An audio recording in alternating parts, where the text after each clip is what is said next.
Hello, today I will be presenting my persuasive speech. My audience, I have my sister and my nephew. These are my flashcards. Hello, my name is Kareli Casares, and today I will be presenting why college courses are requiring such expensive textbooks. Have you ever wondered why college courses require such expensive textbooks? I always question that myself for every semester of college I've taken. I can bet anything that many of us have thought as to why we have to pay loads of money for textbooks that we only use for a couple of weeks and later on they just end up being stored somewhere. In the following speech, I will be presenting the reasons as to why colleges require these textbooks, what caused this to happen, and what we can do to solve this problem. One of the problems that many students struggle with during college is buying their college materials, especially textbooks. Many of us, including myself, happen to have textbooks sitting around our rooms just getting dusty and not being able to resell them or use them again.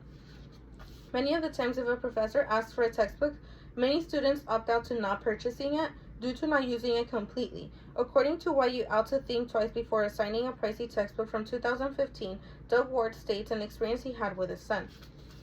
He states the book, although still in pristine condition, lies in a bin in his room at home. He wasn't able to sell it back. He also states over the past 4 years, surveys have found that 2/3 to 3/4 of college students refused to buy textbooks because costs were too high and many instructors used only a few chapters. So as you can see, with time this could eventually become a financial problem for students, since some classes may require purchasing such textbooks. There are actually several reasons as to why textbooks are becoming more expensive. First of all, inflation. Apparently, this is something that has been affecting college materials for more than 20 years. In Vox, The High Cost of College Textbooks Explained, published on March 6, 2019, Gaby Del Valle states, as a general rule, though the amount of money students are expected to spend on course materials has rapidly outpaced the rate of inflation since the 70s. According to Forbes, How to Combat the Rising Cost of College Textbooks, written on August 22, 2019, Robert Farrington states, since 1978, they note college textbooks have risen 812%, more than twice as fast as the price of a new home. This means a book purchased in 1978 for $25 would now cost $203. Another reason as to why this is happening is production and used book industries. According to Cindy Dam and publishers, of college textbooks provide valuable resources from 2012. She states producing a textbook is very expensive, 2 to 3 year project involving many people. But the high cost of college textbooks is actually driven by the used book industry. According to Cindy, she states that used book industries have to find a way to recuperate the money that was used to produce a textbook.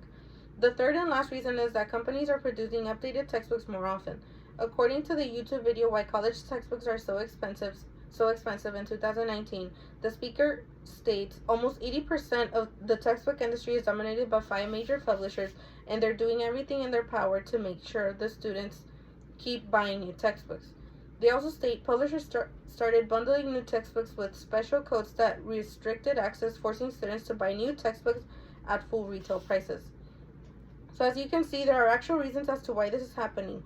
The good thing is that there are actually several things that companies are doing in order to help us, as well as things that we could do in order to help ourselves and others. According to Boundless, a back-to-school app, Boundless offers low-cost alternatives to traditional textbooks, posted in 2019.